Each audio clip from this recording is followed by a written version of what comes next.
ସମୟାନୁକ୍ରମେ ମାଲିକ ଏବଂ କଳାକାରଙ୍କ ଭିତରେ ଯେଉଁ ବୁଝାମଣା ଯେଉଁ ସମନ୍ୱୟ ରହିବା ଓଡ଼ିଶାବାସୀ ଏମାନେ ହେଲେ ସେଇ ଯାତ୍ରା କଳାକାର ଯେଉଁମାନେ କରୋନା ସମୟରେ ଆନ୍ଦୋଳନକୁ ଓହ୍ଲାଇ ଆସିଥିଲେ ଯେ ଆଙ୍କ ଭରଣ ପୋଷଣ କଥା ସରକାର ବୁଝନ୍ତୁ ବୋଲି। କିନ୍ତୁ ଏମାନେ ସରକାରକୁ ତ କହୁନଥିଲେ ଆଙ୍କ ବାର୍ଷିକ ସାଲେରୀଟା କେତେ, କିଏ 55ରୁ 70 ତ କିଏ ଫର୍ଚୁନର ଗାଡ଼ି ତ ତା ସାଙ୍ଗକୁ ଆଉ କ'ଣ କ'ଣ ନେଉଛି ସେଇଟା ଆମର ଆଉ ଜାଣିବା ଦରକାର ନାହିଁ। ଆଜି ସିନା ତୁମ ଏଇ ଗାଣ୍ଡି ଫଟା ଚିତ୍କାର ହେଲା ବୋଲି ଆମେ ସବୁ ଜାଣିଲୁ।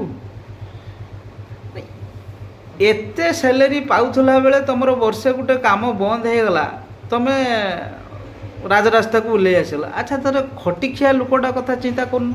300 ଟଙ୍କା ମଜୁରୀରେ ଯିଏ ଖଟୁଛି ସିଏ ତ କରୋନା ସମୟରେ କେମିତି ଚଳିଥାନ୍ତା। ତୁମ ଗାଣ୍ଡି ମୁଣ୍ଡରେ ସବୁ ବିଛୁଆତି ମାରିବା କଥା। ଆଉ ଯେ ତୁମେ ସବୁ ଏଡାଳ ସେଡାଳ ଇଏ ରଙ୍ଗ ବଦଳୁନ, ଇଏ ବି ଛାଡ଼ି ଯାଆନ୍ତା।